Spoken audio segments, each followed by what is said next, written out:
Incoming message. It was the dawn of the third age of mankind. Groovy. Hi-ho. This is me, Kermit the Frog. Hello there. Moopsy. I find your lack of faith disturbing. Oh, for crying out loud. Not a great plan. Program complete. Enter when ready.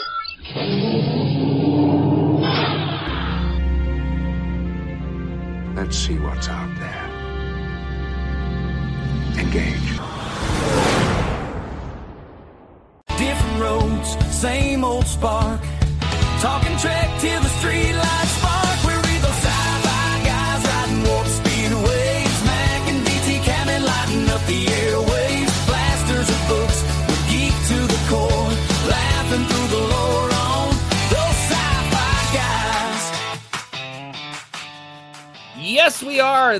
We are those sci-fi guys, and this is at those sci-fi guys shows. Just two working dudes, different lives, different jobs, but a whole lot of love for science fiction and the fun that comes with. We are your hosts. I am P.S. McKay.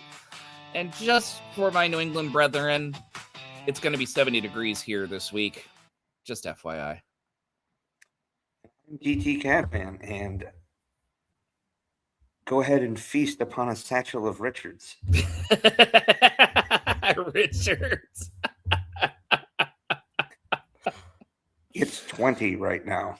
Dude, it's okay, so my brother sent me a video of him having what he had to shovel today so that the oil delivery guy could have access to deliver oil for heat, because to survive. Yeah. And first, since the snowstorm, it has not gotten warm enough to even start melting one iota of that snow since it came down. It did mildly crest actual freezing today. It was like we're talking like mid to low 30s. Not much, but a little. Then again, on Saturday when I drove into work at 7:45 in the morning, it was -5 according to my car. Yeah. It did not get above 10 on Saturday. No. And yesterday, Sunday at 9 in the morning, 10-ish thousand people showed up to Gillette Stadium for this send-off party for the Patriots going to the Super Bowl. I saw that. It was single digits with negative wind chill, and there, of course, were Massholes with no shirt. I saw that. That had to have been reinforced with liquid courage, right? Well, the local reporters who would go over and talk to these asshats, clearly they were drunk. Drinking. I mean, just they like staggered through sentences. And like, I get it. A couple of them were like young and fit, and you just kind of want to throat punch them a little. Mm-hmm. Because as an old man who has put a lot of mileage on his body, mostly doing things in service of my country, but also the occasional stupid thing, which also included serving my country. That was at times kind of stupid too. The shit I put my body through. Right. And I am forever, of course, proud to have served my country and continue to. But when I wake up in the morning and my body sounds like a bowl of Rice Krispies, that's from that. Yeah. My point being, snack, crackle, and pop. Oh my God, yes. My point being is I'm a New Englander, born and bred. Yeah. These guys were dumb. Okay. Like I once did a field exercise level, dude. I mean, you're in 10 minutes, frostbite. Yeah. It's all fun and games till your nipples fall out, asshole. I'm just saying. I get it to a degree. It's snowing. It's 28, 30, whatever. You've been drinking a little. Got it. That was the wind chill brought it to sub-zero. Okay. Yeah. I once PT'd, did a 4-mile run in 10.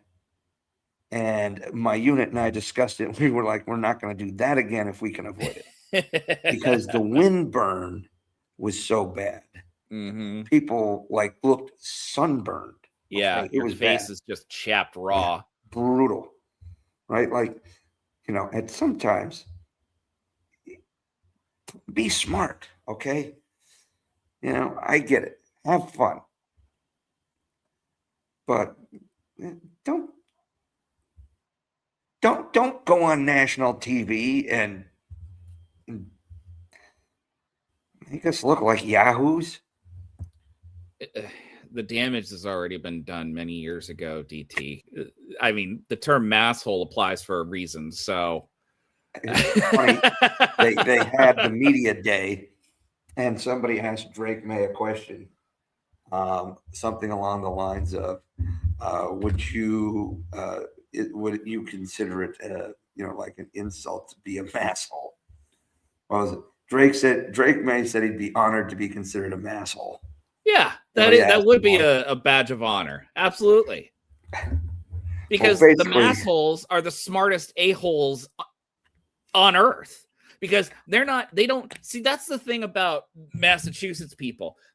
I'm going to bring up Good Will Hunting because that perfectly encapsulated what a Massachusetts a-hole is. Because they don't just call you a douche canoe or anything like that. What they do is they look into your soul, find out what makes you tick, and then reach in, grab it, show it in front of you, and then bite into it with acerbic wit and devastating takedowns of words. Like that's what a masshole does. They're the smartest, meanest people on earth, and you do not cross them unless you are one of them. You don't play the game, right? Mrs. Cavman once said to me, she learned the difference between like the veneer of niceness you get in other parts of the country. Yeah, the difference between kindness and niceness. Right. She said in some places that we lived, people are nice, but they're not kind.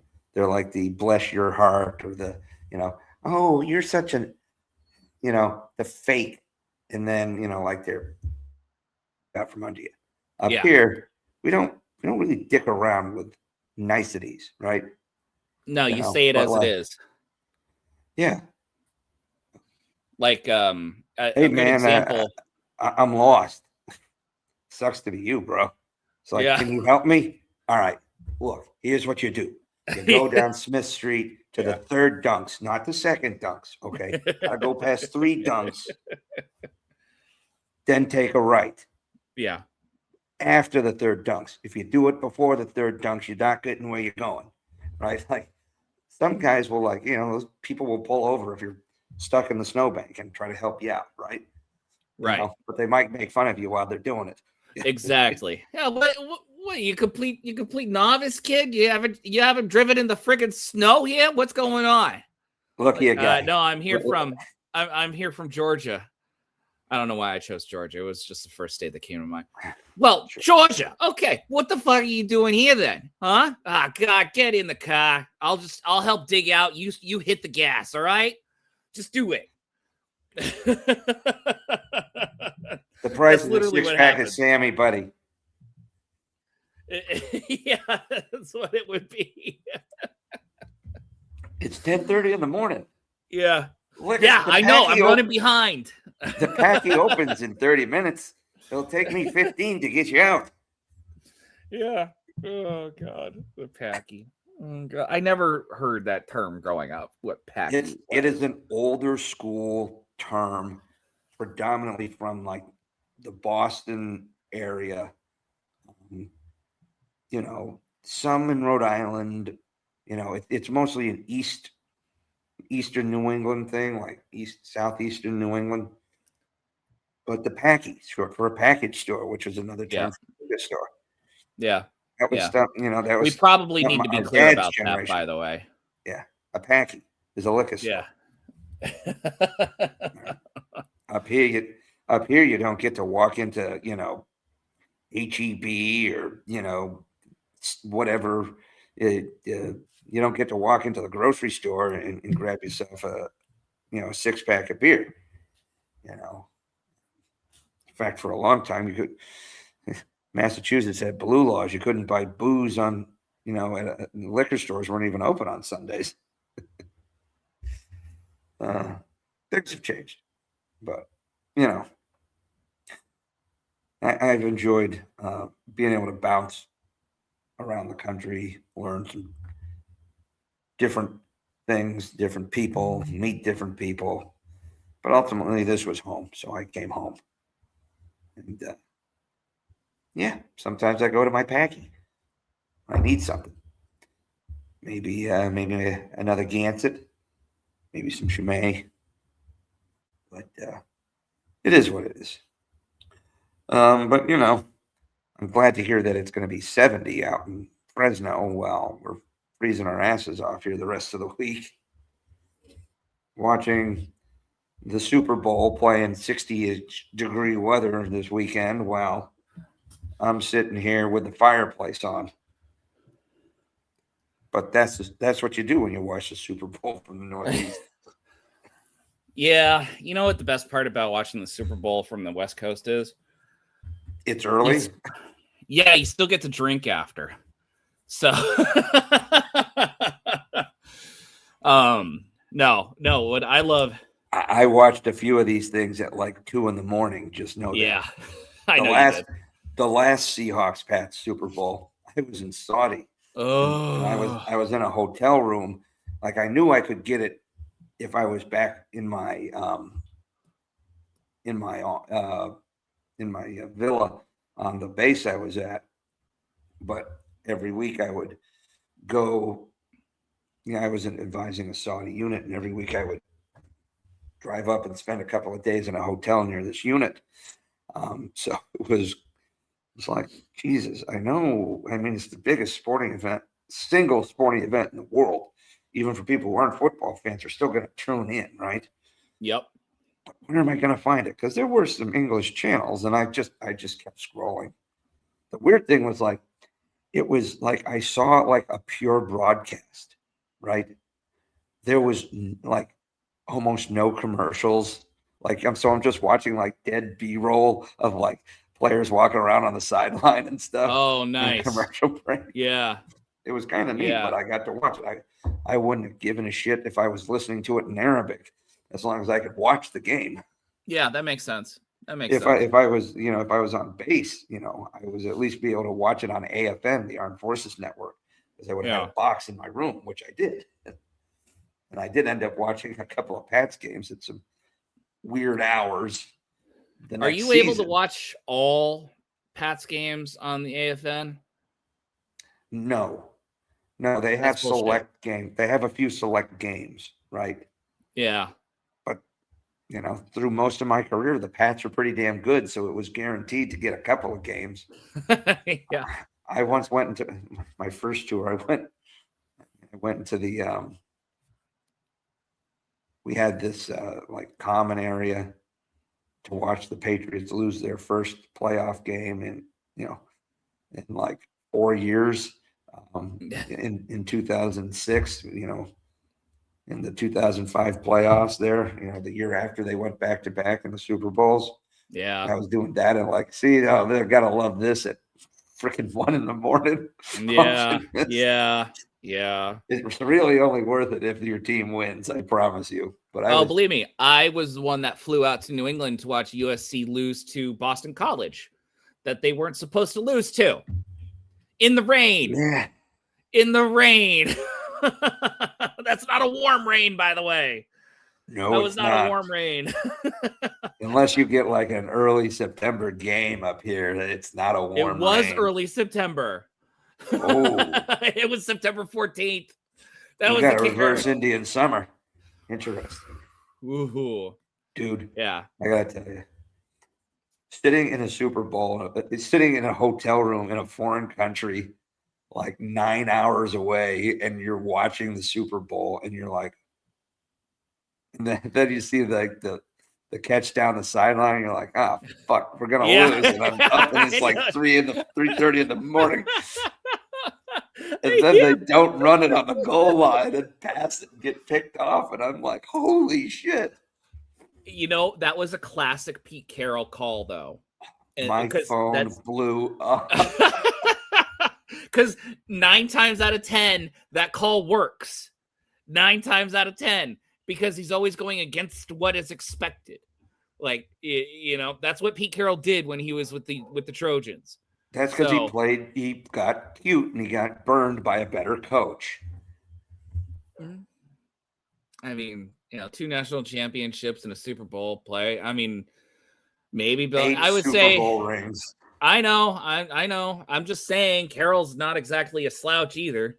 He's not, but he did get out coached. He did. At the worst possible time. Because he was actually winning early. Yeah, he was. Jesus. That being said, for our international fans, sorry. It's that time of year in the United States. It really is. And it's the worst time of year for us because, they're in the Super Bowl again. So we have to talk about it. No, that might be worse for you. It's never worse for me. The last couple of years, that was worse for me. 4 win seasons. That was, No, believe me. Folks, just think about my team. If the NFL was like the Premier League or any European soccer league. Our team. Where it could have, where they drop you from like tiered play. The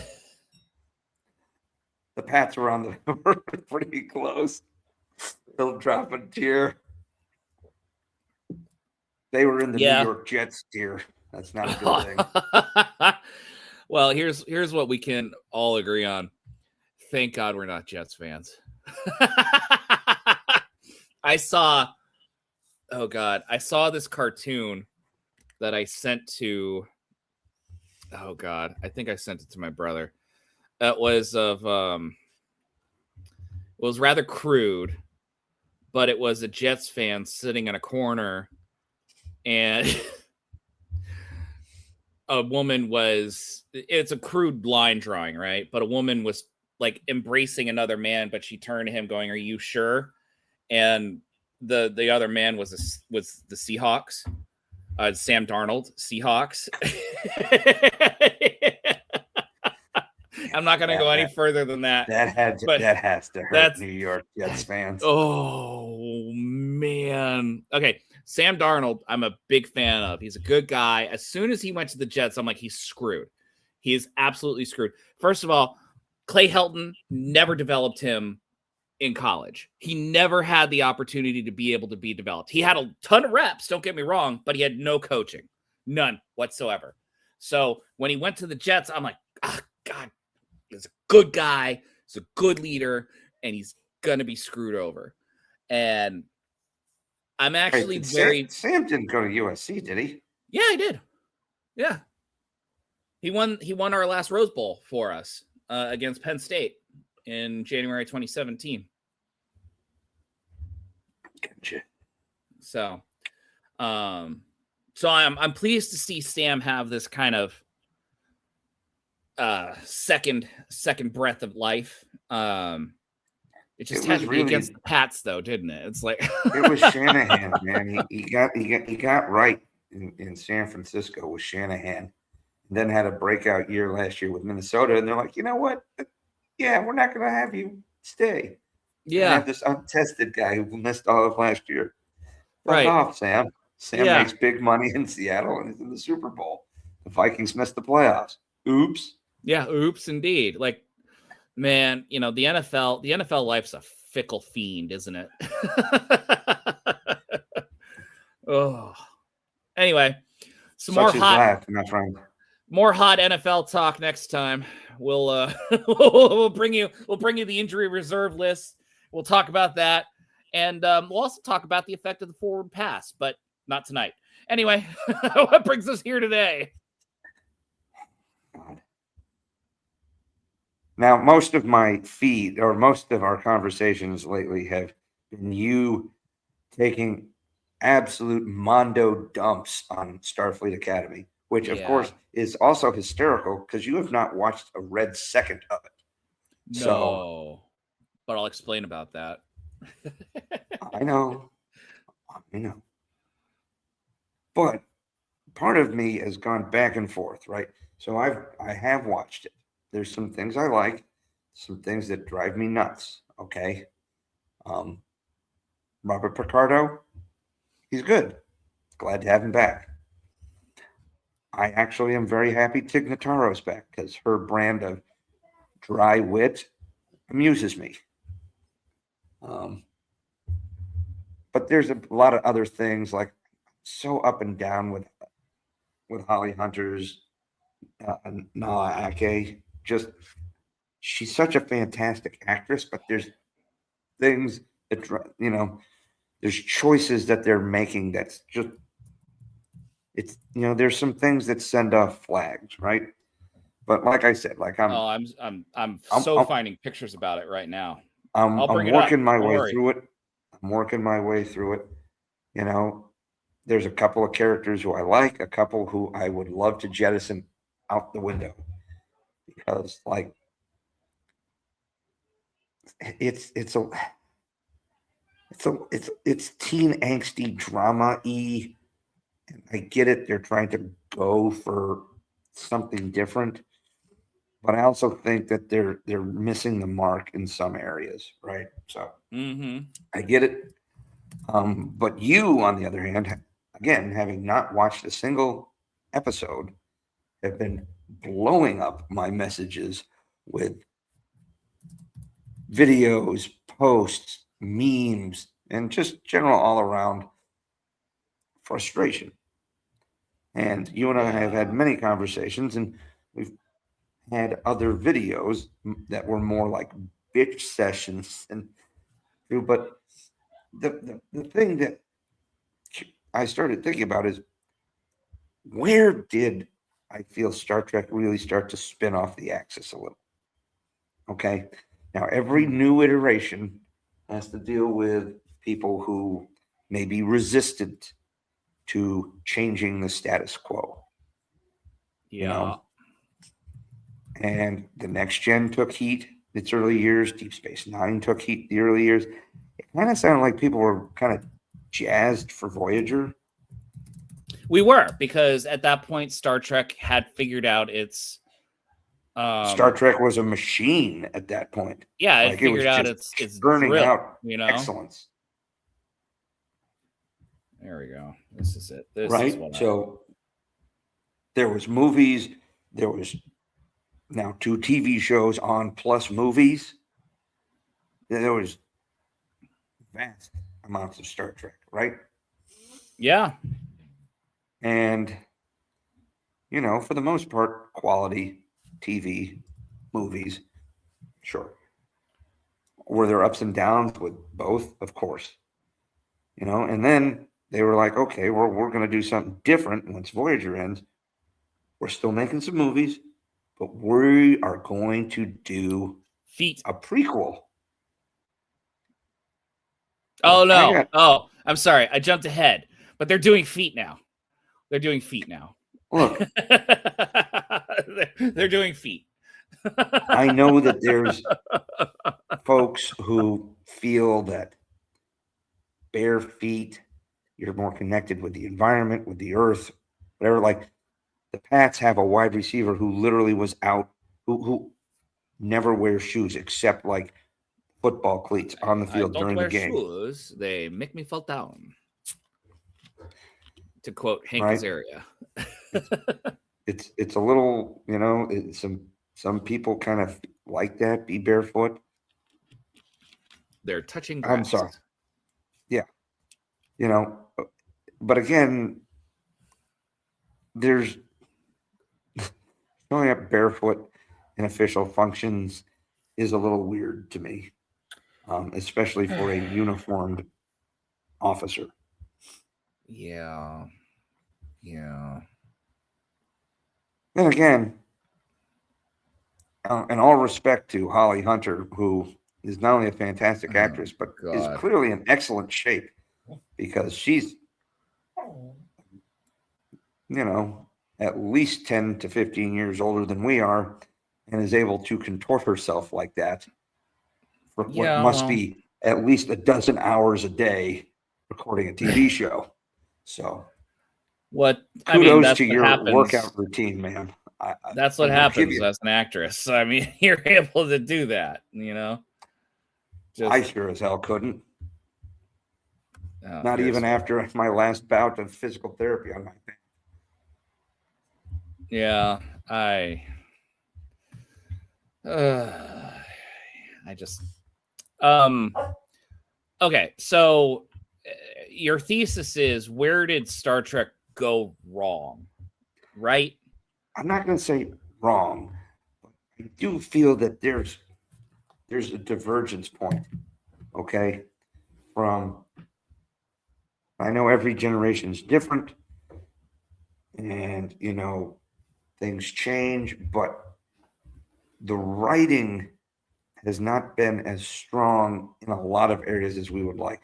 All you have to do is look at Picard, right? Everybody was excited, right? Patrick Stewart's coming back. Ooh, you're going to have some familiar faces. Okay, Tarantino, tone it down.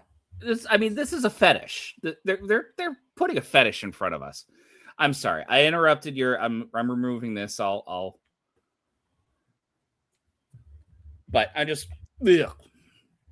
And I don't want to sound like one of those old heads who is unwilling to grow, right?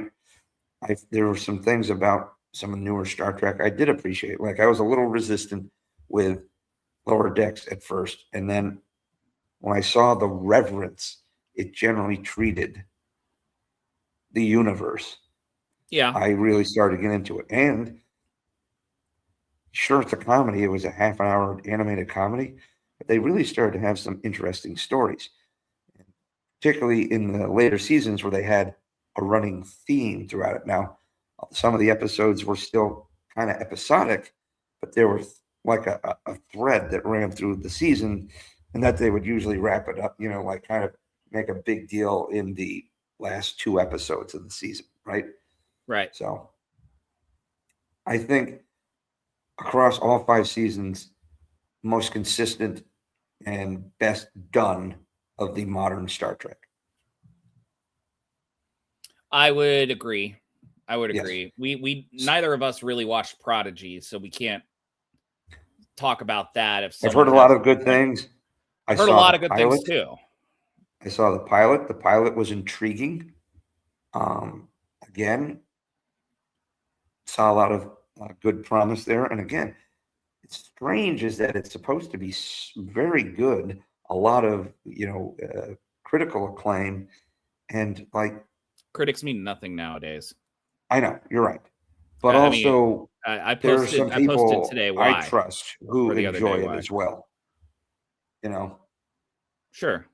The frustration was like, I think they were onto something, but they didn't stick with it. Right? They were putting it on Nickelodeon.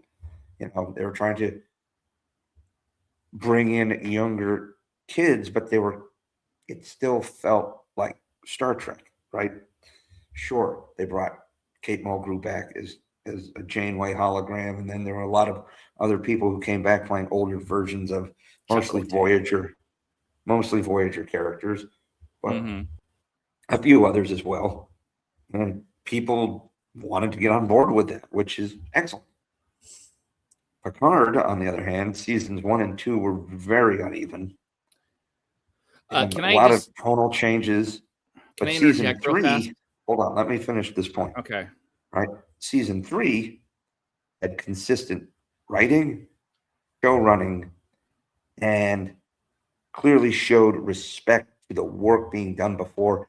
And for the most part, sure, they had the aged group. They had, some of the younger people not really giving a shit about the accomplishments of these so-called legends. But it also forced our heroes to kind of rise to the occasion again. Whereas in so many of these other newer shows, or new versions of what Disney and Lucasfilm did to both Star Wars and Indiana Jones, the original characters, like shitting on the older characters or making them do things really out of character, right? And you had called it out before. They did it with Picard. They've done it with a lot of existing characters who they brought back. We're at a point, at least in Picard season 3, you got to see, sure, they kind of started behind the 8 ball a bit, but they all had moments where they rose to the occasion and became, the legend, demonstrated why they were the legends in the first place. Right? Yes. So. Like the old characters in season 3 were not used as step stools for the newer characters to be able to make themselves look better than the old characters, which is exactly what happened in Star Wars. It's what happened in Star Trek. It's what happened in... Well, it's basically happened in postmodern Hollywood, basically for the last 10 years. So, they literally shot John Connor in Terminator Genesis or whatever it was, and Terminator Dark Fate in the first 2 minutes of the movie. Okay, there we go. Everything's about subverting expectations, tearing down icons. Yeah. That's it. I will say Prodigy allegedly had a good following. I would say it had a vociferous following, but it was very small because Paramount canceled it halfway through the second season. They had the episodes and they're like, there's no one watching, so we're just not going to air the rest. So Netflix scooped it up. And then Netflix scooped it up. And they showed it, and then they didn't do anything with it either. They didn't do anything with it either. It's now on Prime Video. Same thing. It's being passed around, as a last-ditch effort for Paramount to be able to get some kind of income from it. But, it's a dead show. Who wants to watch that? Just like Starfleet Academy is a dead show. It's dead. There's a second season coming, but that's only because the first 2 seasons were greenlit at the same time. There's nothing for me to get into. Trouble, jail. I'm gonna about that. So I'll say this because you were saying how I've been texting you a whole royal metric ton about Starfleet Academy, and about my displeasure with it. I have not turned on any single episode, but I know. I just said that. I watch reaction videos on YouTube voraciously. Oh, and I love it. I love it so much. Oh, it's so delicious. But doesn't that make you sound weird? Think about it, right? You're unwilling to watch it. You just want to listen to other people hate on it or whatnot. No, because I will get entertainment from that versus watching the original source material, and life's too short for me. That's the factor you got to take in there, DT. Why would I want to watch something that makes me miserable? I tried to rewatch Discovery, the first season. I got 15 minutes into the first episode, legally, by the way.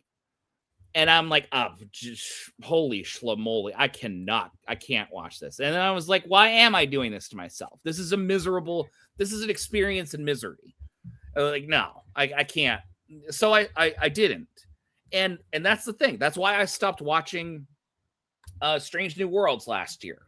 I skipped 3 or 4 episodes completely last year. And this season, I only watched the first 2 episodes and then the last episode.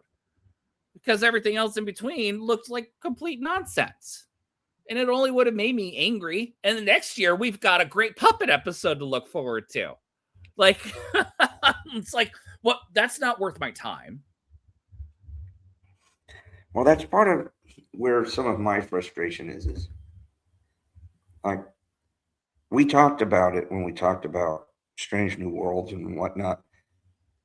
I understand they're trying to be more episodic, which is something I do appreciate. Yeah, I understand that they're doing some risky, bottle-ish episodes, which shouldn't be risky, but even Deep Space Nine, Voyager, Enterprise, all of them took chances, right? one of Enterprise's most popular episodes is the two-parter In a Mirror Darkly, where there's literally it's only the mirror versions of our characters. Yeah. And it was very popular because not only did they created a great sequel to an original series episode that also kind of helped explain part of the origins of the mirror universe in the first place. But it just allowed everybody to turn in their hammiest performance and not get mocked by it. I'm not going to crap on your point.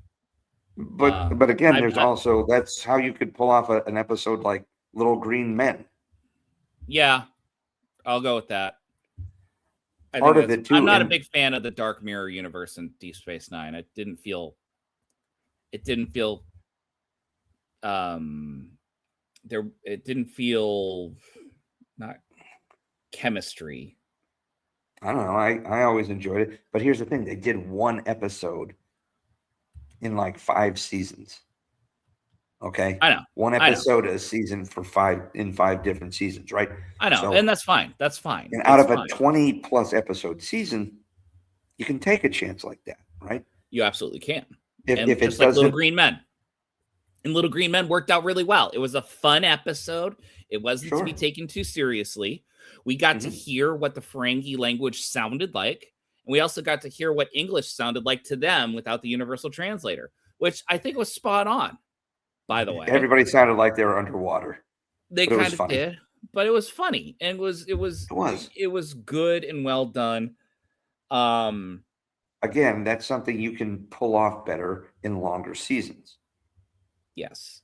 Right. So if you have the random musical episode stands out a little less in a 20 episode season than it does in a 10 episode season when you're trying to get to a point at some point.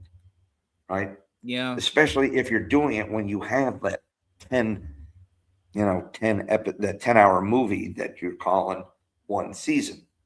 Right. Or you might be able to get away with one gimmick episode a season in 10. Strange New Worlds doubled up on that with 2. So that's 20% of one season being gimmick episodes, right? Yes. Mm-hmm. And I don't really, and I'd have to do the math, go through, but I don't really think any episode or any season of TNG, Deep Space Nine, or Voyager, or even Enterprise had that amount of gimmick episodes per season.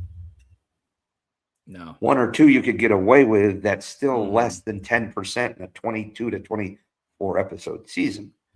I mean, the one gimmick episode that I can think of in Enterprise would be when T'Pol and Archer went back in time to the 20th century or the 21st century of Earth. Sure. That would be that was a gimmick episode.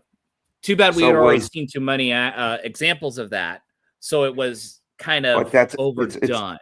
It's not overdone. Everybody's got to do it in Star Trek. They didn't do it in TNG.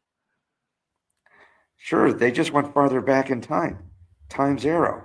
Yeah, well, that was different. That wouldn't be relatable. They didn't.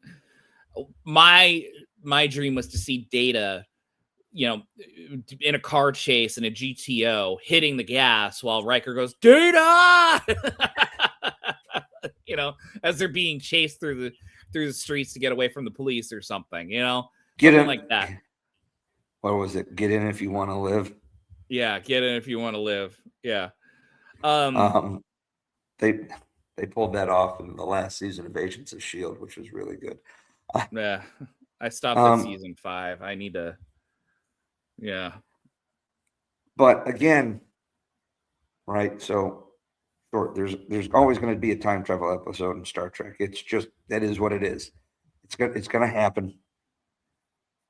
But you might have the gimmick episode, or the comedic or lighthearted episode.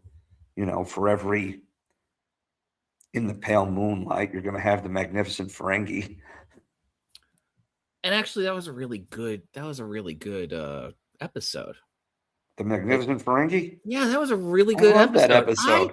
I hate I hated the Ferengi before Deep Space Nine. I found them annoying, and They even were when terrible. They They were terrible, yeah, especially they were early. absolutely terrible, annoying. They were little trolls. I mean, just Later gross. in TNG, they started to figure a little more out, and they were a little less. Yeah, a but little less, still- a little bit more. You know, um, I will but say the battle actually was probably one of the few good early Ferengi episodes. That's when the Stargazer comes back because you actually get a vengeance plot. It's still a yeah, little cheesy, but I mean they that's still good sci-fi. It was good enough exactly. sci-fi. Yeah, no, I agree. Okay, so getting back onto the tracks of where things went off the tracks, where would you put your finger on the point where Star Trek as we know it went off? Now, I would say there are very easy points in recent history to be able to do that, but I'm really interested to know where you think that moment started to happen and what that cause would be. All right, I have a little causality. Okay, so the run of Star Trek that we grew up with, right? 87 to 2005, right? That was Yeah. the Berman era Trek. Yep. You know, the relatively connected TNG, DS9, Voyager, and Enterprise, right? And faithful to the movies that were concurrent with it. For the most part. I mean, there's always going to be little blips. Enterprise, people got a little pissy at times because they retconned some things. I thought some of their retcons were actually, some were good, some maybe not as much, but, you know, still, I enjoyed Enterprise. When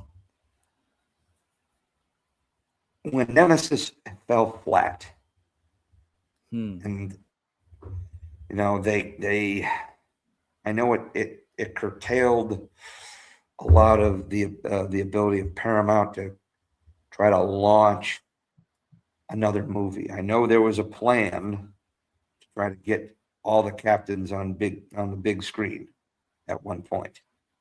It's been kicked around. I don't think there was any real.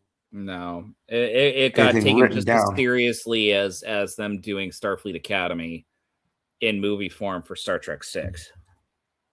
Right. Although, and that idea persisted for several years after the end of Enterprise.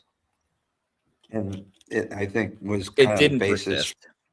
It only was brought up rumor after persisted. J.J. Abrams was like, oh, I can use this idea that I don't have to make up now.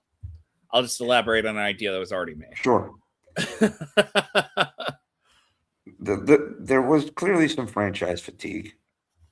The problem is Enterprise was really starting to hit its stride with both storytelling, acting, and everything in season 3, like a lot of Star Trek shows. It should Next be noted, Generation and Deep Space Nine, especially. yeah, it should be noted that Star Trek Nemesis came out in December of 2002, Yep. right in the middle of Enterprise's second season. Sure. And that was kind of where it was beginning to flounder. And Enterprise was like, all right, we need to do something. So they came up with the Xindi arc. Which was good. That was serialized-ish storytelling. Yeah, they What still had Deep Space Nine- still had episodes. Right. What Deep Space Nine got to be very good at in its back half of its run. The serialized storytelling. The Xindi arc was fantastic. Okay. An existential crisis. Sure. You know. And there was real consequences with it. Enterprise was full of fucking holes when it finally got back to Earth. They lost something like a quarter of their crew. Yeah. And there was a very explicit scene where you saw bodies fly at the camera in space. Yeah. From the explosions. Like it was well done, by the way. I wouldn't say it was gratuitous. But it was explicit. No, it wasn't like chunks of bodies. No. You got to see a computer generated human sucked out of an airlock or excuse me, a blown hole in the side of the ship. Yeah. Which is exactly something that would really happen. Correction, sir. They were blown out. My apologies, Data.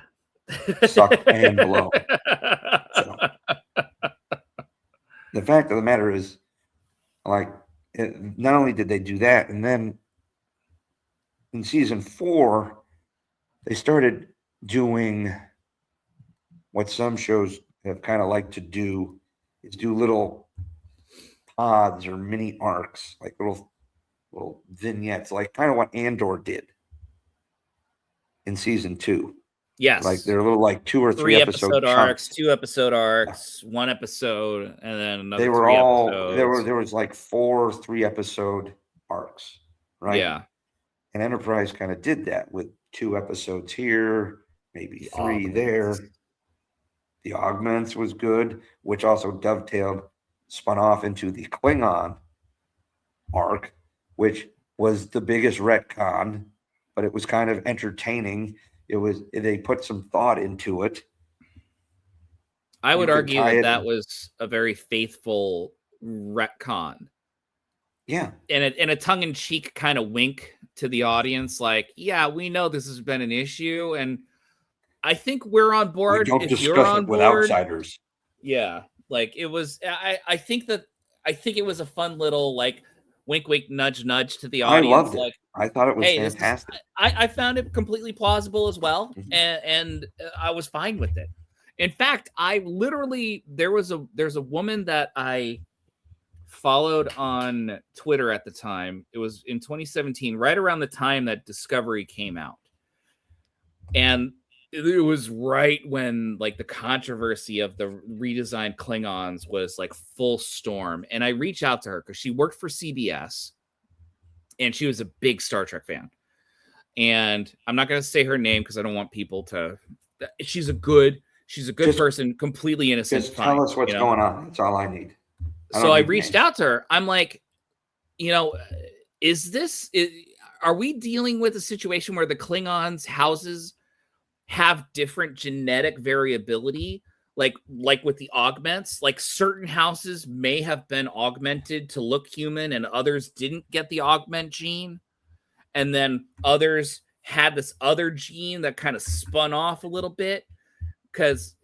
And she never got back to me because I'm sure that CBS put the kibosh on any explanation as to why they did a redesign at all. That, because remember, Discovery was on. I discovered that media companies were beginning to use access media to be able to change the narrative around their projects. And it also explains why the day after Discovery came out, all the access media articles were stunningly approving what happened in Discovery. So she never got back to me, but it bothered the crap out of me. But I was so desperately trying to figure out an explanation as to why logically these Klingons were different that I went all the way back to the augments, which was a clever idea. Yes. And nothing. They couldn't even do that. So the only way I could ever make any of it make sense, if they're going to go ahead and say, oh yeah, no, it's definitely the same universe, because that's what they said. That's what they kept telling us. They said Prime. No, they kept saying Prime. They didn't say the same universe. They kept saying it was the Prime universe. Yeah, I know. Unless it's Optimus, it ain't Prime. Unless it's canon. So, right. I know. So it's basically, the headcanon that I had was that after the augment issue, some of the Klingons delved back into the genetic engineering and went so hard in the opposite direction, like played with the primal Klingon DNA, that you got the Klingorks. Yep. They bred them with goblin men to create the Klingork-Urkai. Yeah. Yeah. And they have 2 of everything. Two sets of nostrils, 2 sets of ears, 2 sets of Yeah. Yeah. By the way, notice how Strange New Worlds and even Starfleet Academy said, nope, with those Klingons. Yes, they still look plasticky though. They do, but they look. Well, I mean, Worf looked a little more plasticky too. I mentioned that too. Yeah. I don't understand what the problem is with the makeup technology these days. Like, it doesn't. Can it not look like porous, please? The makeup from TNG and Deep Space Nine looked porous. It looked like you had pores that allowed for sweating and things like that. Well, I think it's a 21st century thing.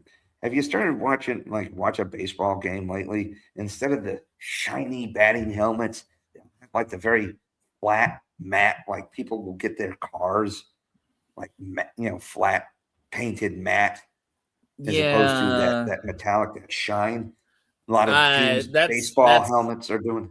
That's a cost saving measure because it's one less. It's one. I know this for a fact. It's a cost saving measure among auto manufacturers and other manufacturers. They don't have to deal with the metallic element that adds that sheen to the paint. But it's going to be a bad deal because that means that the paint, which is a flat paint for any color, which looks like a lollipop in my opinion, it's going to have paint failure and a massive misdistribution of fading along all sides of the different panels and stuff. It's going to be bad. Yeah. Plus, it looks cheap.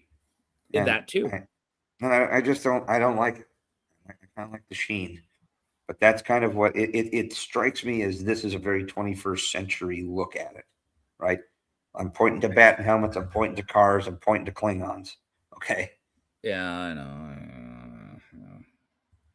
I mean, for a franchise that actually, was at the forefront of some great prosthetic technology, there's been some shitty technology. Like, if you look at like some of the Andorians and the Orions in, Discovery and whatnot, they were like super shiny. I hate the Ferengi. They got the bat wing ears now. Yeah, they overdo it. And their bones are supposed to be their lobes, which no. You're not supposed to have, how quickly would those break, man, when you're performing umox on someone? Well, and that's the thing, right? It would, it'd be like saying, this is your erogenous zone, the finger right here. Doesn't make any sense. Nope. No. But you remember the Ferengi who got decapitated by Worf in yeah. He was an asshole. He deserved it. He was, but his prosthetics looked better than the 32nd They were a little century. Smoothed out, right? Yes. They were a little more smoothed out. They were to look a little bit more TNG like than they. I say TNG like just the era, because he didn't have the Batwing ears. No, he didn't. He did have kind of small ears. I did notice that. They were smaller, yeah. He didn't have the lobes, but so you're again, saying, all right, bring it back another 5 minutes, like your side, and then I'll bring up mine. But that whole look, right? The Klingons, like the overcompensation, right? Like, but JJ did it too. He like practically CGI'd the Klingons. Yeah. They looked more like, I know he was trying to make them more alien, but again, why? Okay, I get it. We had to go through this in 1979 with Star Trek the Motion Picture. You and I didn't because we weren't more born. Insidious than that, but yeah. But instead of, just realizing that, 10 plus years later, and then for a big screen, you're going to make changes. I'm sure those Klingons weren't super popular, and they were very kind of Sasquatch looking at first, in the motion picture, but they, by Star Trek 3, became the more, they kind of reduced the facial makeup and prosthetics to get it more, Christopher Lloyd, you can see his face, right? Yeah. And then that kind of became the standard for the next, I shit you not, 20 years. Right? Oh man, that kills me that it would be a 20-year thing. You're right, though. Only 20 years. Oh, that makes me feel old. Right. But like from whatever it was, 84 through 83 or 83. Yeah. Okay, so 22 years through 2005. That was 32 basically years. the face of Klingons. 32 years. Oh my god. Well, if you want to go ahead all the way back to 79. Yeah, no, we don't need to do that. But you get my point. Like, there's very much so pretty standard look, even the armor and stuff, right? So, but again, everybody wants to take their own stamp on it. So JJ CGI'd them up.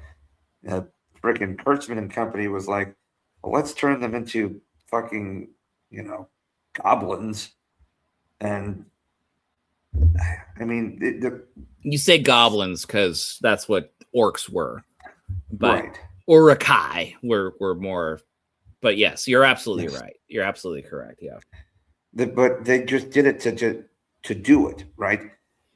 And of course, and they also like rewrote the culture in a way that just didn't make sense. Yeah. Right. And again, I know the culture evolved from what you saw in the 60s, but then you had a very long string of fairly consistent stuff from the early 80s all the way through the mid 2000s. Okay. Clear, concise, built upon by different people. Okay. Fleshed out. Yeah. Not subverted. And that's, I think, where my biggest problem is JJ started with it, with the subversion. Because clearly, when Les Moonves pulled the rug out from under Star Trek during season 4, which was maybe it's, under Enterprise, maybe it's most interesting season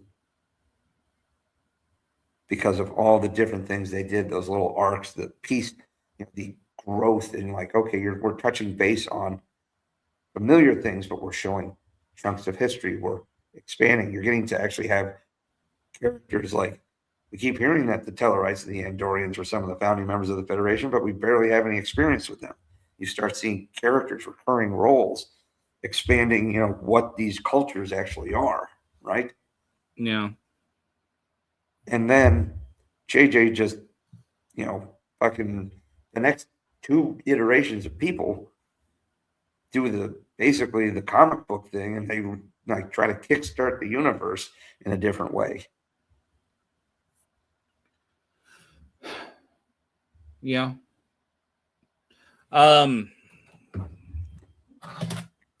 You know what I want to do? You want to look at a Jem'Hadar? Oh, you're a Borg? Yeah, that's what I want to do. Your culture and likeness will service us. Here's my thought. Okay, I got some explanations for you as to why they made the changes they did, which would feel like a little bit of a slap in the face. What was wonderful about Star Trek in the 70s and the 80s is they didn't have much of a budget. I mean, it looked like they might have, but they were, and this is where innovation flourishes when it comes to limitation. They were given a certain amount of money. Necessity is the mother of invention. Exactly. So they were given a certain amount of money. They were given a limitation. And so what that forced them and then Star Trek The Next Generation to do, and then Deep Space Nine, they had to reuse costumes that were built with budgets from other projects in Star Trek. That created a continuity. And it also created a continuity of, we figured out how to use these molds from Star Trek The Motion Picture, Star Trek 3, so we can use these different kinds of molds here. And that'll work. Because it'll be cheaper to be able to just like modify it just a little bit rather than create something completely new. And great. That's what created a good canonic consistency. Why do you think not R2, C-3PO in The Force Awakens had a red arm? Because the communists took over the Star Wars galaxy. Close. It was because J.J. Abrams' Bad Robot wanted to be able to merchandise, because as part of their agreement, they could merchandise the characters that they had in their movies and get a cut of that. So if you make a change and you have that in their movies, then if whatever toys and stuff were sold with that modification, they would get a cut of that. Same thing for Star Trek. So J.J. Abrams did the same thing. They made the Enterprise, 25, 30% different. They had the costumes, the uniforms be 25, 30% different. They still looked Starfleet-y, but they had the Starfleet Delta in the fabric. Like, I didn't hate that. I didn't hate it either. But that was Well, pushing, it definitely looked more like started to look more like a real uniform than the old shirts they wore. Agreed. I agree, which is why I didn't hate it, right? But it's those things that they started to do so that they could get a cut of the merchandising, or merchandising, as Yogurt would say. So, and the Star same Trek thing, 6: The Search for More Money. the search for more money. But that's what happened with Secret Hideout, which is an offshoot of Bad Robot that Kurtzman is in charge of, and like they made the Klingons different because they're like, if we're gonna make the Klingons, we want that money to come to us. So they redesigned them completely. They didn't take into account. Well, we know. We don't need to wonder. We saw it. I literally had on my profile picture hashtag not my Klingons. Like, I mean, obviously they didn't understand the fan base when it came to Star Trek. And I'm going to go back, but I was just trying to explain that. I'm not entirely sure JJ understands fan bases at all. No, he doesn't. He didn't understand the fan base of Star Wars. He clearly didn't understand his own fan base from Lost, as I keep hearing about how many people hated the ending of that show. Yeah. He wiped out the Skywalker lineage and had a Palpatine take on the Skywalker mantle. How awful is that? They were clones. Doesn't matter. Palpatine won. Palpatine freaking won. His genes still run through her. Like, it's gross. It's gross, and it was a complete symptom of them not having a good idea of where they were going when they first started the project. Now, I'm going to bring it back. Hey, real quick, quick aside. At least they did us the favor of telling us that Palpatine's son was actually his clone, so at least you didn't have to worry about thinking about Palpatine getting busy. Do it. Oh, do I have that? Don't. Oh, please tell me I have it. Oh. Yeah. Yeah. Oh, you can't hear it. Shh, Nikes. All right. Anyway, make your point. Do it. Yeah. I'm going to go back to the Enterprise days because I think that it was Enterprise. Voyager started to feel a little stale, right? I watched it. Part of their problem was that they didn't, like, if they did what they did with the Xindi arc, that would have made Voyager stand out more. A Year in Hell. They learned that. Like, they wanted to do A Year in Hell as a complete season arc, and Paramount said, no, you're not doing that. But you can do a 2-episode special, which was a great episode arc, right? It was a good special. But yes, Voyager started to feel but a it little still kicked it back to stale. status quo. I know. I agree. I disagree with what Paramount was saying. They needed to have the Year from Hell. A whole year. But that staleness then translated to Star Trek Enterprise, and they tried to like refreshen everything, but the problem was they made it a prequel. And what happens when you make prequels? You tie yourself down to canon so that whatever the outcome is, it has to be predetermined to be in agreement with what's coming down later. And that was always going to be their folly. So there were a couple things that bothered the crap out of me. I brought this out before. They did an episode where the Ferengi were involved. The Ferengi were not known. They were not supposed to be known until Picard's incident with them with the Stargazer. And even then, they didn't know they were the Ferengi. Right. And it was like the what was the episode in season 1? Wasn't it the last outpost or something? The last outpost. It was the last outpost where they formally met the Ferengi. Hello, stranger, said Geordi. Said when they came up on the screen. What's even wonkier is like Picard, and of course, clearly that was before the episode. The battle was probably written, but it's like, like there's no recognition. Like, these are the Ferengi. I recognize this ship. I'm gonna let that pass because it's fine. I mean, yes, if you want to be nitpicky, that's absolutely correct, and you can blame it on the writers. I'm gonna let it pass. There are a lot of things you just have to let things pass.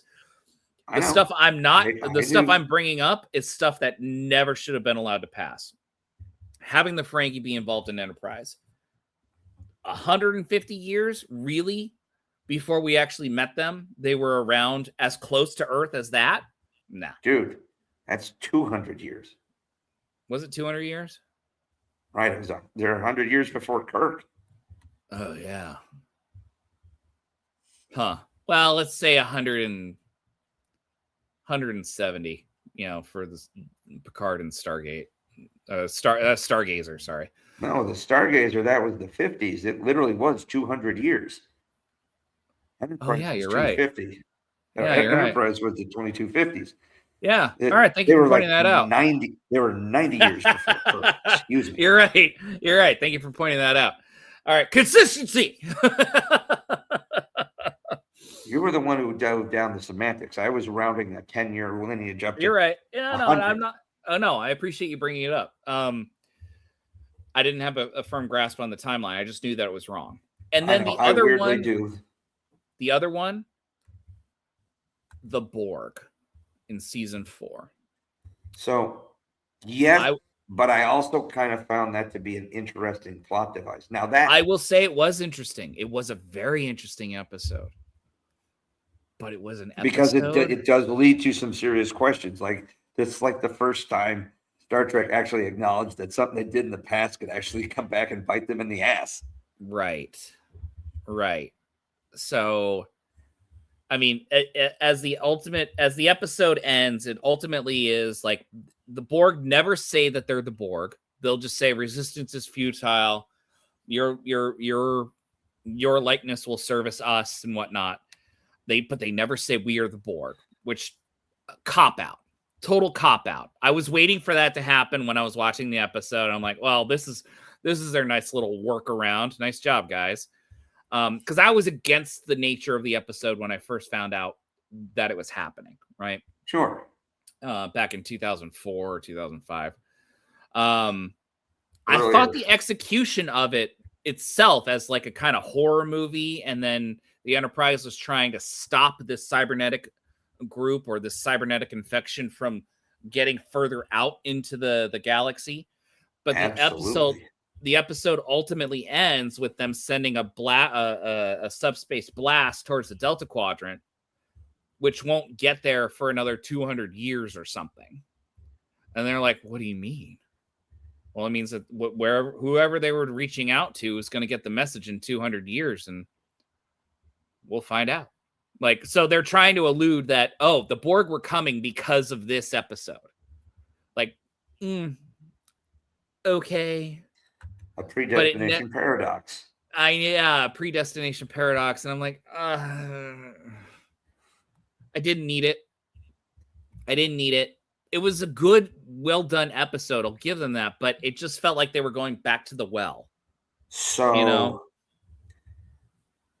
there was a series of books that were kind of like a spin-off of the Shatner verse. Oh yeah. When he wrote his own. When he wrote The Resurrection of Kirk. Yeah. And there was some follow up there where the Prime universe actually Spoiler was alert: being the Borg primed very heavily in that series. By Yes. the way, everyone, because Kirk, they caused Kirk to resurrect. The Prime universe became under attack by the Mirror universe, right? So yeah, there's that. But I remember reading where they figured out where the diversion point of history was.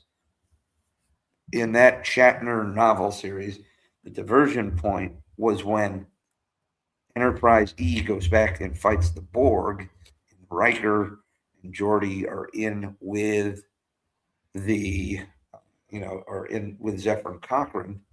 When they leave, that Zefram Cochrane and company become very paranoid because of the attack of the Borg.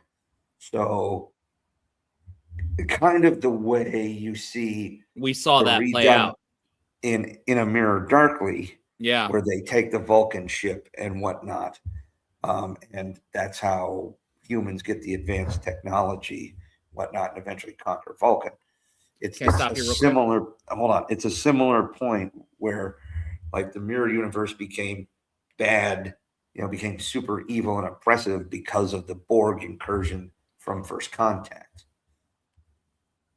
Now, yes. Enterprise didn't do that. They just showed a divergence point there, like, Zefram Cochrane might have just been a royal dick to start with, but in that universe. Well, he was a royal dick and a womanizer, and in this in the Prime universe too, or the canon universe. So like poor Troy, she endured a lot of harassment for the 23rd century or 24th century, man.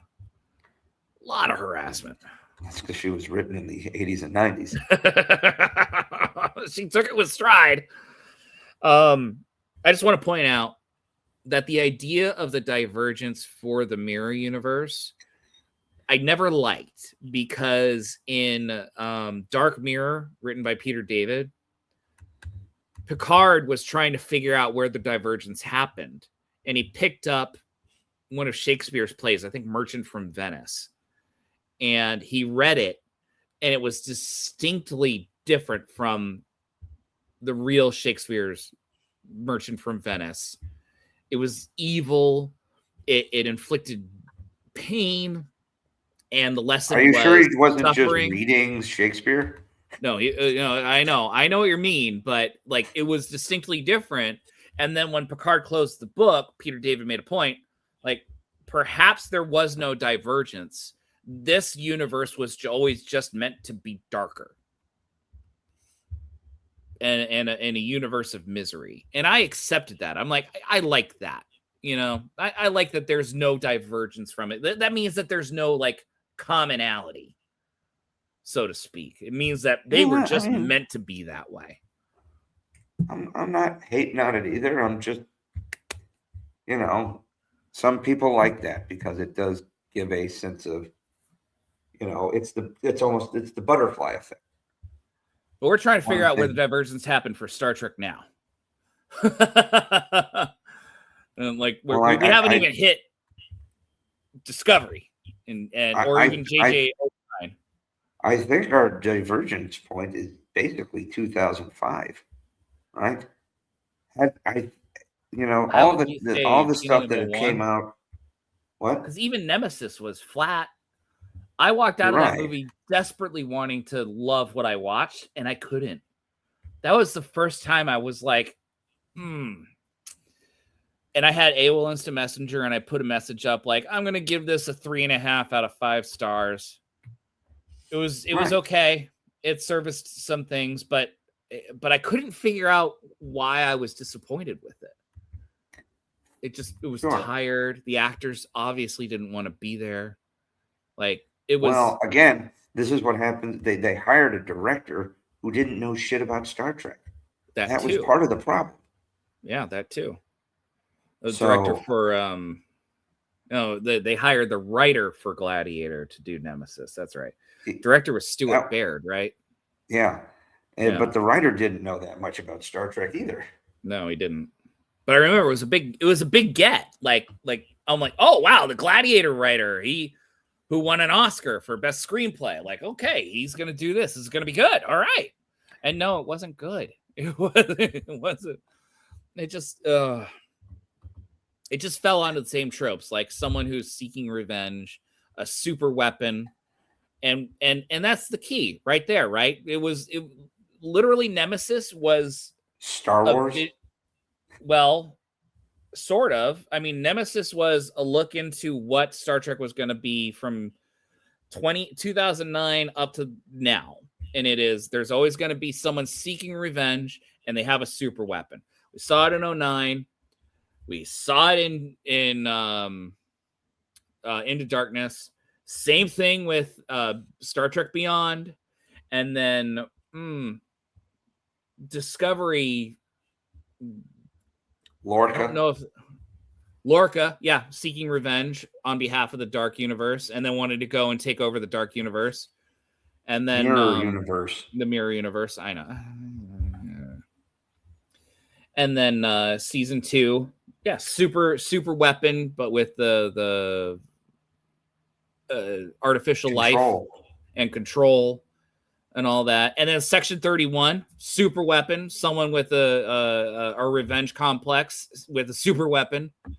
Like it's played out. And by the way, in season 2 of Discovery, they defeated Control before they had to go through the temporal wormhole. They didn't need to go. Because Control wasn't going to be able to follow because they were destroyed. But they were like, we're going to keep going. Full speed ahead. Spock, I love you. Remember me. Like, no, absolutely not. Fuck you. Which was the right call. But, like, just, I mean, aside from all that, new Star Trek is written by people that don't know how to write. They don't know how to do a good story. They don't know how to create character development without taking, and I'm going to say this, primarily male characters and tearing them down to make the other characters look good. And they basically feminize the entire property. Look at Starfleet Academy. Everyone in power is a woman in some form or another. And half the cast is supposed to be gay. Like, there's nothing wrong with that lifestyle, by the way. But when you have a lifestyle that is basically 10% of the population in real life, but you make it 50 to 60 to 70% of the population on screen, that's an inconsistency. And the lessons being taught by Ake, they're not, how are they practical in the sense of learning how to be a good officer? You went through officer training. Are they doing anything that's literally teaching how to be an officer in a military service? Well, here's where I'm going to give you a little change. Okay. I did not attend a military academy. I know you didn't. Okay. So I know you didn't. I did go for a day to West Point. Yeah. I had many, and I went to classes. And I did go, and I so many, friends and whatnot who were West Point. But yeah, they went to class at the military academy, and they went to things like physics and chemistry and history and English and stuff. So they got, there's basic college, but yes, there's also what you don't see here is formations or, instruction on leadership. You see extracurriculars like debate team and battle sport.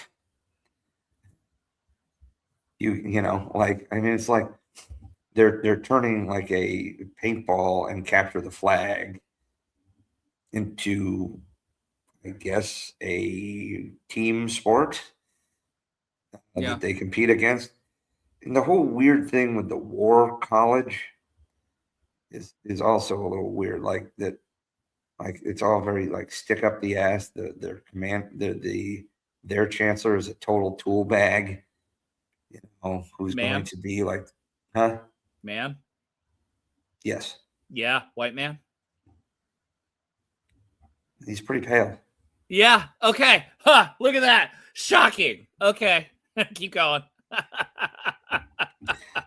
So Starfleet, it's only insulting when it works, when it fits the cookie cutter system that they put in place. So Starfleet Academy has this thing called the War College, which took place of Starfleet Academy. These were all much more hardened, you know, more defense oriented.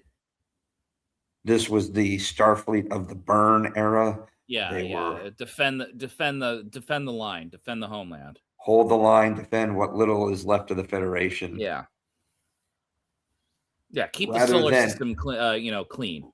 Rather than absorbing it into Starfleet Academy as the original plan of Starfleet Academy, they keep it separate. So it's very like doesn't make sense. It's like it's Revenge of the Nerds. Yeah. They're like the jocks, or like it's the preppy houses from Animal House, you know, who shit on the lovable goofballs. Right. You know. Can I ask you something? And then I got a neat little story about ROTC and my own personal experience that I want to tell. When you joined the service in college, did you have to pass any tests of aptitude in order to be accepted in officer training? Yes. Are we seeing any of that in Starfleet Academy? Because I don't think we are. When people are swallowing their comm badges. So everybody who shows up, like during the pilot, like when they come aboard the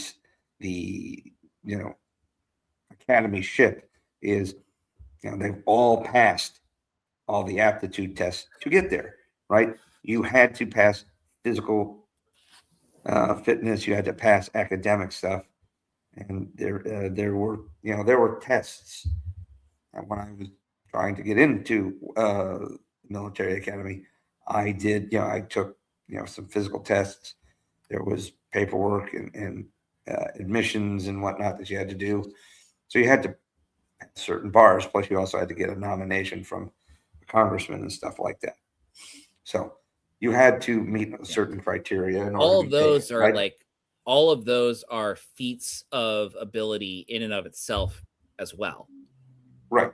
And that's all which is on purpose. Right. Yeah. So yes, they do actually talk about having to meet all these criteria to get in, which they also waive for Caleb. So, kind of whatever. There's shit that goes on with that. But the fact of the matter is, you don't see right now.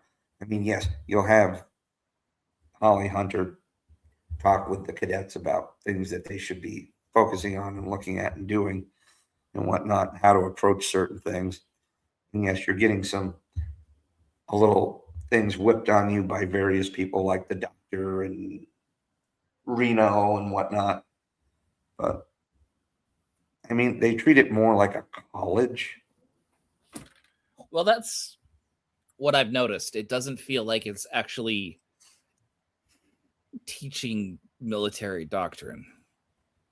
Again, they're not military. That's what they say. We all know that. But we saw military doctrine in Starfleet Academy and TNG. The first duty of a Starfleet officer is the truth. Is to the truth. Yes. That is not military doctrine. Those are values and principles. Okay, I stand corrected. You're right. But you're in the right ballpark. Okay. Right. So the spirit of what I'm saying is there. Exactly. But again, I think our divergent point. Okay, yeah, there's people who are getting bent out of shape about a fucking Jem'Hadar woman. Well, it's been almost 800 years or whatever. You think if the Federation got a chance to meet with the Jem'Hadar after the collapse of the Dominion, they wouldn't try to help them become self-sustainable? She does not have, at least from what I can see, Ketracel White. So, I mean, it's entirely plausible, but I mean, I'm willing were to the just. Dominion? Is it said that the Dominion were completely collapsed? I don't know. They haven't really talked about it, but they just Right, said because it doesn't mean anything. She's a Jem'Hadar female. Right, so it doesn't mean anything. That's the problem. Like, but it's only episode 4, so she's not been a focus of an episode yet. So hopefully maybe they will. I don't know. I'm just making a point. That is more believable. I mean, it's like in the Bad Batch when they had Omega, who turns out to be a female clone of Jango Fett, right? No one's saying that it's impossible for this scenario to happen. There actually are people who are saying that. That's the thing. Okay, but I'm not one of them. Makes no sense. I'm not one of them. I'm trying to put what they're doing is done in bad faith for the faithful fan.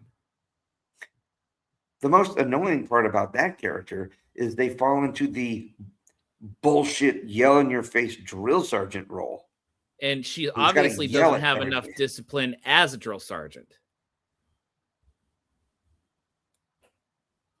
It's just one of these things that's like, it's like Hollywood can't really figure out the military.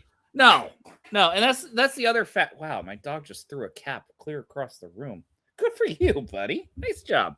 No, and I also wanted to bring up, because along with my little anecdote about ROTC in my experience, but Star Trek was written by a bunch of people who served in World War II. Yes. So they had military experience, and they were able to write what they know. We now have a bunch of people writing Star Trek who know therapy. And that's the problem. Now, I just want to bring up real fast. When I was in college and I needed to go do my night shift at the museum in Los Angeles, it was south of my campus. I didn't have a bike, but I would walk through campus and go south, and I'd cross the street over Exposition, and I was walking around the Rose Garden. And as I was walking, I stopped and I was like, wait, there's someone laying down there on the ground. What are they doing? Is that a homeless person? And I looked, I'm like, no, that's someone in fatigues, and they've got blackout face makeup. Oh, okay. And then I turn and I look to my right. Camouflage paint, but camouflage paint, yeah. And I turn to my right and I see another person laying down there. I'm like, oh my God. Like, they're like 5 feet from me. They never moved. They didn't move once. And I'm like, oh, I'm in the middle of an exercise here. Interesting. Yep. So I kept walking, and I'm like pointing. I didn't point them out, but I mentally I observed. I probably saw maybe 25% of the number of training officers in training that were just using the ability of stillness to camouflage where they are, to hide in plain sight, so to speak, which I thought was fascinating. It was amazing. I walked right through it.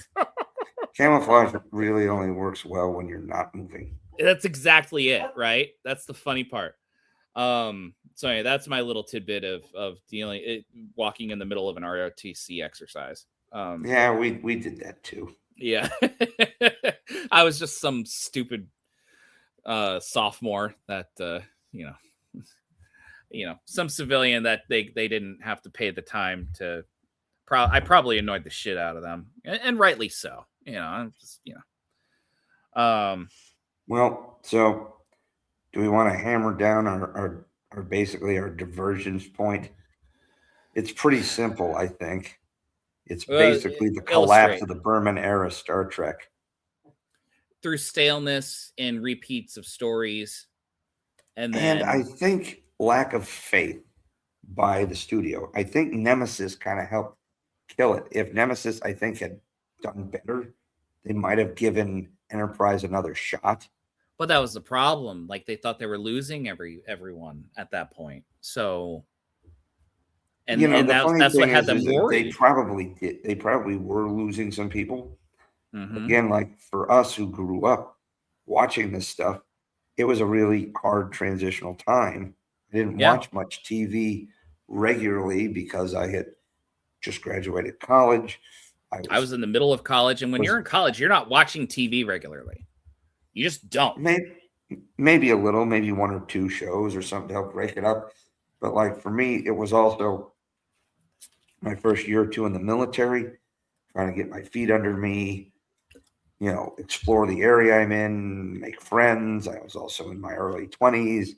So going out, grabbing a drink, being in Texas. Now I could go outside and go to the, pool in my apartment for like 5 months out of the year instead of like 3, do stuff. So, yeah. And of course, this was also before the advent, or not maybe before the advent of the DVR, but very early on where it was really kind of a little more cost prohibitive for a young guy on his own. Yeah, DVR came out in 98, 99. I remember reading about it on StarTrek.com, by the way. But yeah, I'm in agreement. It was right around there, and then J.J. Abrams not understanding what Star Trek is. Basically, it was the understanding like, okay, we've got the hardcore fans, and I would say you and I were hardcore fans, and they're gonna watch anything that says Star Trek on it. But what we got to do is we got to do something to rebrand it that says Star Trek to attract the non-Star Trek fan. And 09, sexy in 21st century. Yeah, 09, Star Trek 09 did a good job of that. By the way, like it kind of merged both fans. Like I'm like red matter, but okay, we got to bring in the stupid masses. That's fine. And they had the tie-in comics like that. I mean, Geordi built the jellyfish ship for Spock, and he was the one that worked on the red matter. And yeah, I mean, it was all Picard was ambassador to Romulus when the effort to help save Romulus died or failed. Like that's why in Star Trek Picard he was blamed so harshly because they were going off of the Countdown comics in Star Trek 09. So it would just Star Trek Into Darkness was the first movie where I walked out seething. What's wrong? My mic just muted accidentally. Oh. Star Trek Into the Darkness was the first movie of Star Trek I walked out seething. Whereas I was excited with 09. But I felt like this was just another retread. And then with Beyond, I didn't even bother going to the movie. I bought the DVD later. And then when I was excited to hear about the new Star Trek series when they announced it in the fall of 2015, and then I was like, oh, but they're going to launch it with a new streaming service that I'll have to pay for. I don't want that. And that already sullied everything at that point for what the new Star Trek was. And then they kept it super secret. It was a cash grab. It was. They kept it super secret. They wouldn't announce who was what until the very latest possible that they could. They had this teaser trailer that everyone hated of this ship that was leaving space dock that was supposed to be the USS Discovery. And after everyone hated it, an executive from CBS was like, oh, you thought that was the Discovery? That's not the Discovery. That was just test footage that we were using, but that's not the Discovery that we have. You silly fans, why are you so mad? Like that was obviously going to be the Discovery they were going to use, and the fans hated it, thinking that they needed to make it something super weird and where the disc actually flips vertically. Like just. The divergence point was 2009. Definitely 2013, and most certainly 2017. Yeah. And then Picard season 3 did a really good job, and we're like, oh, we like this. Can you do more of this? And Kurtzman's like, yeah, No. we're not ruling that out, but no, we're not doing that. We're gonna do Academy. After I do this Section 31 thing, where I think it's a really good thing for Star Trek, when in all actuality, things nobody asked for. Section 31 is a bad thing for Starfleet. That was the whole point of Section 31 in Deep Space Nine. It was Bashir was fighting against Section 31 the entire time because Section 31 was wrong every time. Enterprise did a pretty good job of showing us kind of the origins of Section 31. Yeah, I'm fine with that. But they were also wrong. They were coercing Malcolm Reed. Yeah, I know. You know? That's again, I thought it was pretty good. I agree. They didn't say Section 31 back then either. They were just like this organization, you know. They did say that it came, like its mandate came out of Section 31 of some Starfleet code. So it was a little. They said that in Into Darkness. No, they said it in. Did they say it in Enterprise? Yeah. All right, because they like to do tongue-in-cheek things in Enterprise. Yeah. Too. Because RoboCop said that too in Into Darkness. It could have been a reread of the same line. Because I remember when he said it, I'm like, oh, that's a Deep Space Nine reference. How cool! But that's what Star Trek now has turned into for the old fans. They say these references or these Easter eggs, and that's supposed to satiate the old fan now. Well, yeah, basically, if most of these episodes become an Easter egg hunt. Right. And how is that fulfilling for a Star Trek fan of old when we want our minds like exercised and it's not because they don't care about us. Exactly. We still, and here's the fun part, and this is the sad part, and this is going to end on a sad note. I know Star Trek didn't need to be customized for children because smart children would recognize that Star Trek was good when it was written the way it was. And yes, I am tooting our own horns. We weren't dumb. Okay? We did find the show fulfilling. We didn't understand all of it, as we've mentioned many times before as we revisit some of these episodes as middle-aged adults.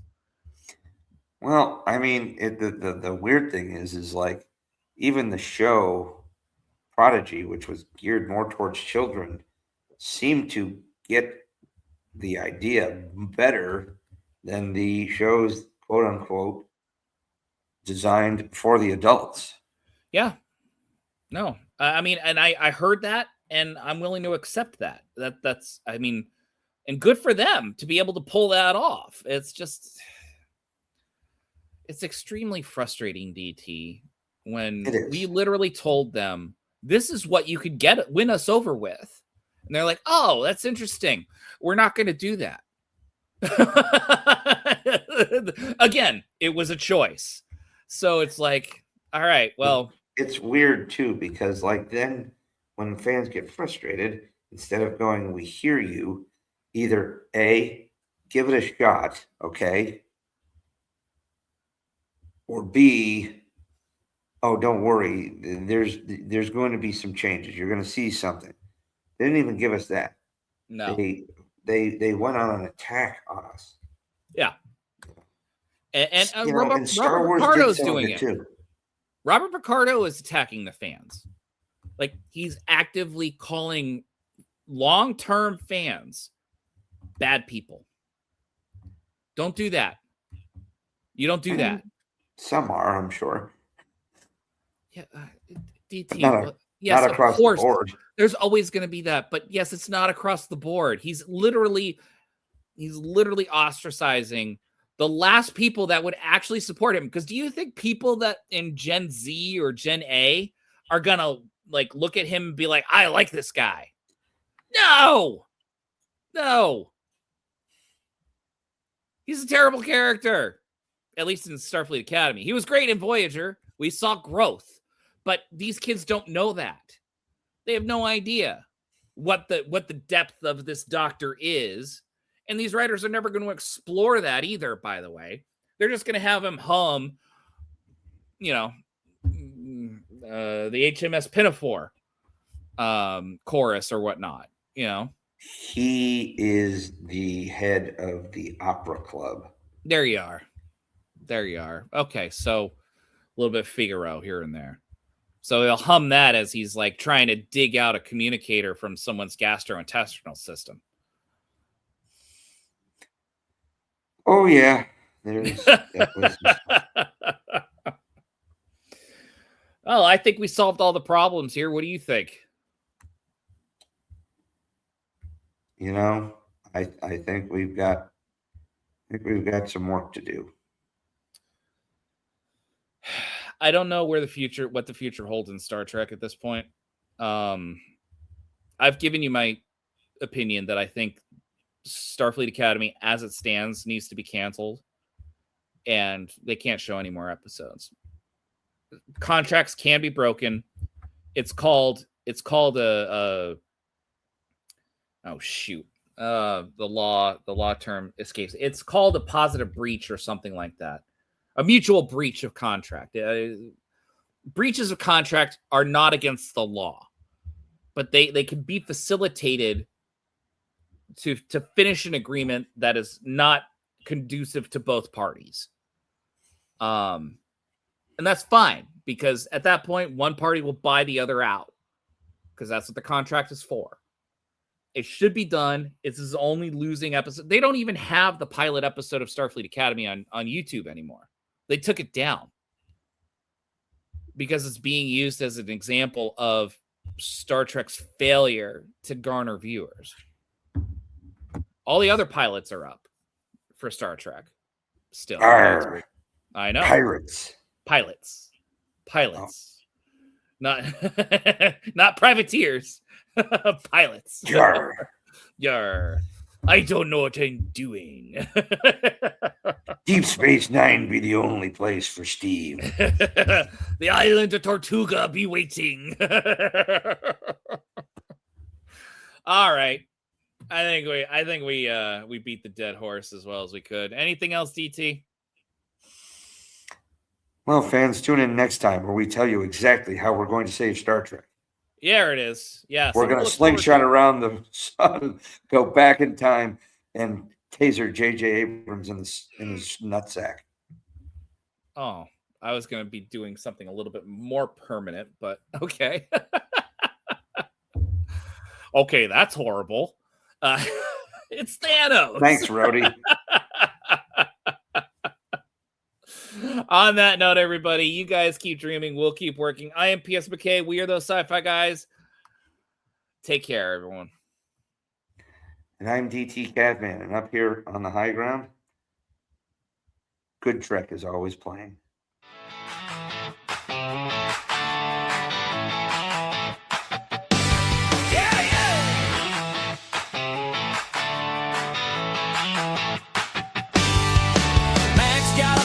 That can warp the stars.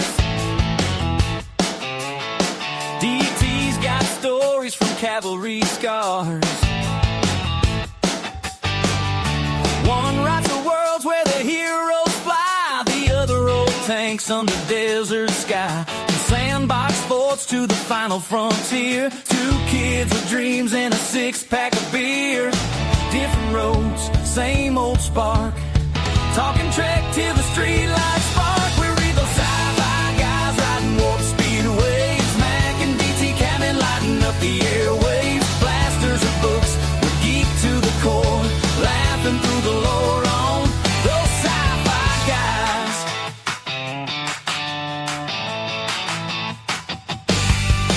Mac spins a tale about a rogue AI.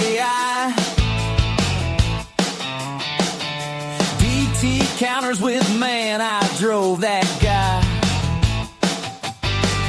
From doom to doom, we argue the stakes while the coffee gets cold and the pizza box breaks. Childhood pals in a grown-up fight for the best damn death scene on a Friday night.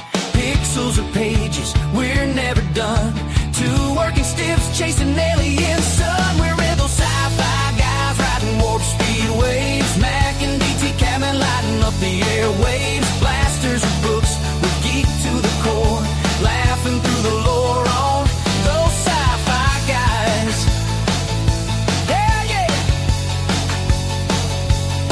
Yeah, yeah, yeah, yeah. Well, yeah. No capes, no powers, just regular days. But we'll save the galaxy in our own ways. Max drafting novels in the dead of night. DT's got tank tracks, turns them into light. Together we're louder than a hyperdrive screen. Two regular dudes living the sci-fi dream. Yeah, yeah, we're with those sci-fi guys riding warp speed waves. Mac and DT cabin lighting up the airwaves. From the sandbox to the stars, we'll never say die. Tune in, geek out, those sci-fi guys. Yeah, yeah. Yeah, yeah, yeah, yeah. Yeah, yeah. Next week, Blade Runners or Replicants. Bring the Bourbon Rider boys, gonna get real.